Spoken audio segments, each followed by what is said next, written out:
Hi, Boa. Welcome to 10 Minute Talks. I'm Harshadeva.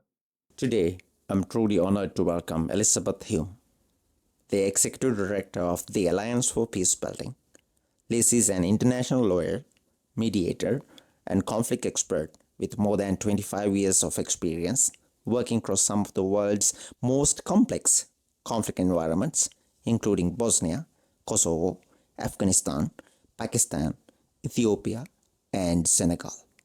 Throughout her career, she has held senior leadership roles with organizations such as the United States Department of State, USAID, International Resource Committee, and FHI, helping shape peacebuilding policy, governance, mediation, and conflict resolution efforts globally. Her work has included supporting the implementation of the Dayton Peace Accord in Bosnia, strengthening refugee protection in Afghanistan and Pakistan, and developing peacebuilding strategies in fragile and conflict-affected settings. Today, we will explore how peacebuilding is evolving and what we are still getting wrong. Thank you, Elise. Thank you very much for joining me. You have worked across policy, field programs, and global networks. From your perspective, uh, how is peacebuilding changing today compared to 10 or 20 years ago? Well, that's a great question. Uh, you know, 20 years ago, it was kind of just getting on the map, right? There were, USAID, the UN, UK Foreign Office. So much work was understanding that peace building was a critical piece of the work that had to get done. So budgets were being realigned, peace building was being integrated into programs. There was funding for it.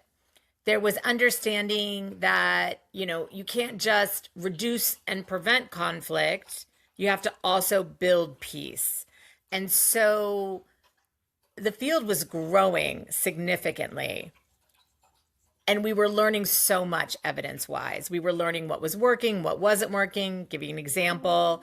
Uh, Violent extremism in the early 2000s, we were just pouring money into jobs, right? Education and jobs. And then we really started learning that it was more than that, right? It was human rights abuses and security sector abuses. And so we learned that you had to actually fund those programs as well.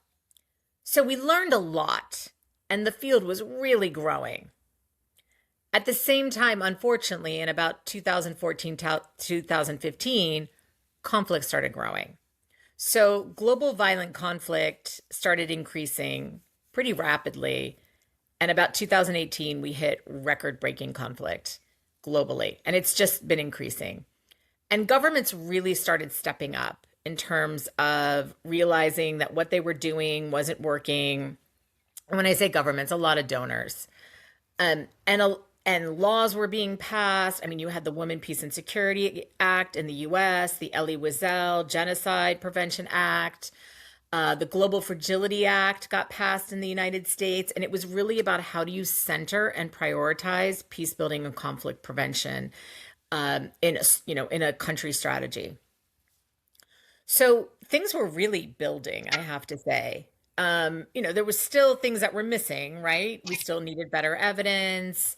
There wasn't enough funding. You had a lot of sectors like the humanitarian sector that would say, we don't, or health, we're not going to, we don't need to integrate peace building or conflict prevention, or we don't know how to do it.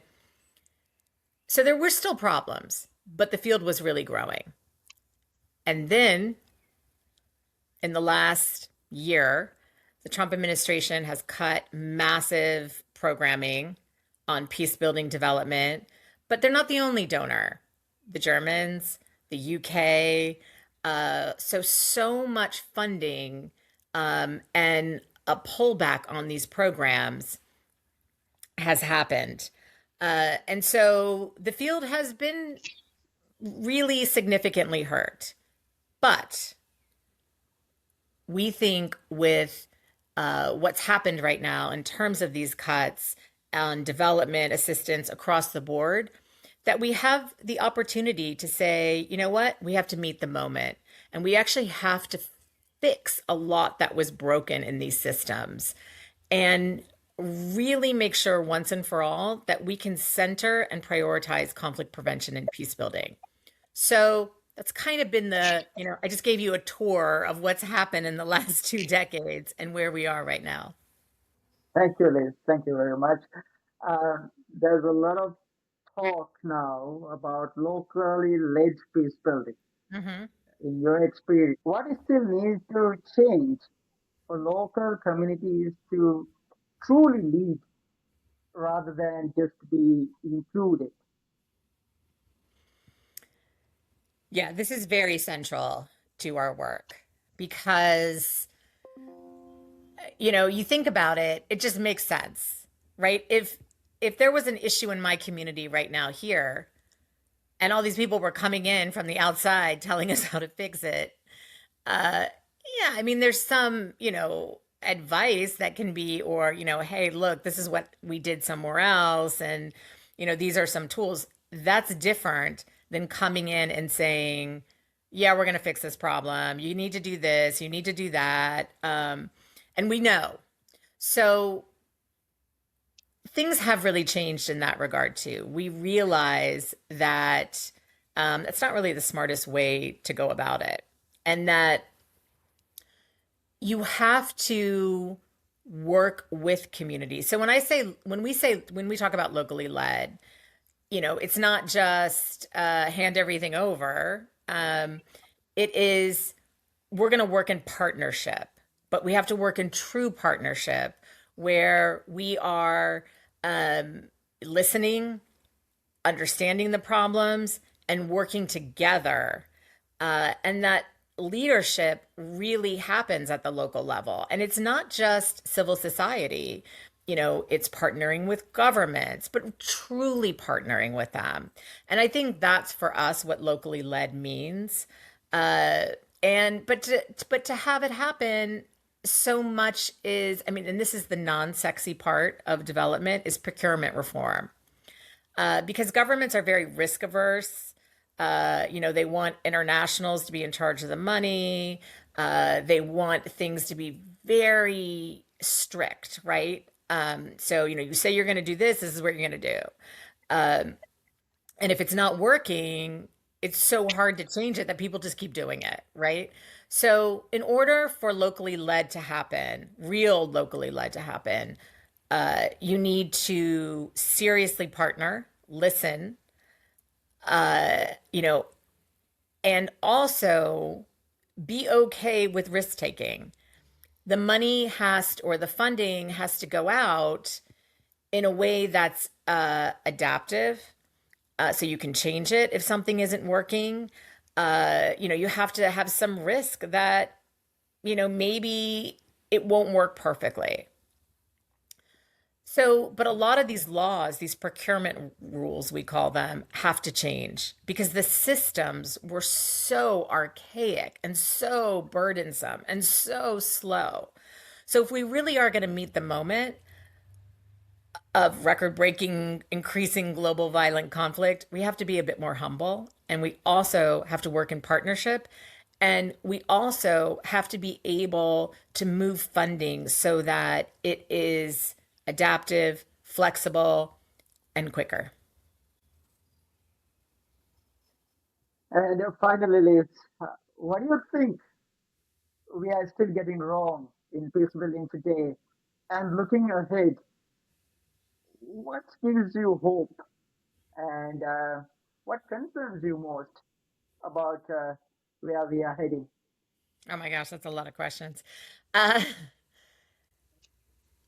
what scares me the most is the fact that we are not able to get a handle on, record breaking, increasing global violent conflict. And I mean, when I say record breaking, we're beyond World War II, right? Numbers. And that people think like, it's so hard. Conflict is inevitable. What are you going to do about it? And I get that.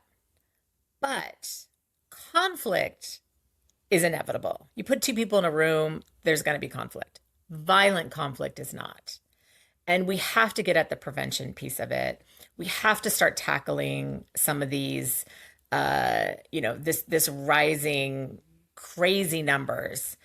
And so, that what scares me is that we're not going to meet the moment, that we aren't going to step up and actually start addressing it. And we'll go back to doing a lot of the, okay, let's go in and, deal with things after the fact. Let's put a humanitarian, let's just work on humanitarian. Oh, that's too difficult. Let's just, do health and education programs. There's nothing wrong with health and education programs, but we have to be able to balance those with conflict prevention programs and peace building. And so that's what kind of scares me. But at the same time, so much is broken now in the system, right? It's been broken from the Trump administration to, across the board.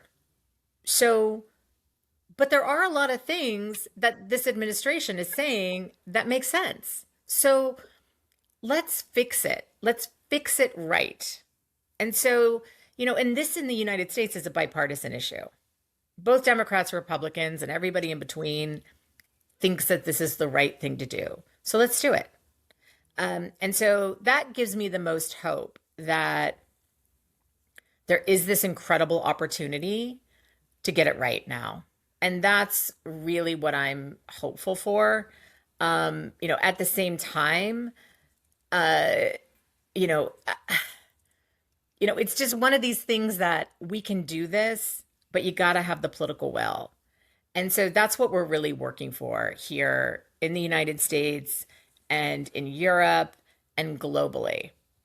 And also seeing some governments like Canada and Australia and Qatar that are actually putting conflict prevention in their strategies. And so those are the things that give me hope, recognizing, there's still a lot there that needs to get done. The peace building field in general needs to get better at their evidence piece of it. We need to show what's working, what's not working, and be able to not do things when they're not working. So I think those are some of the pieces that, and I get that it's easy to be cynical, but, we don't have that luxury, right? Like, I want my kids to live in a peaceful world. And, that's what, at the end of the day, I'm sure there's some people out there that, love war because they make money off of it. But there's way more of us than there are of them.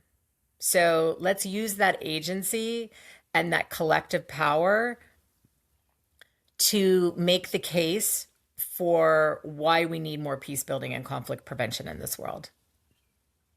Thank you so much, Liz. It was truly a pleasure to be speaking with you today. Thank you. Such a pleasure to be speaking with you as well. Thank you for this time.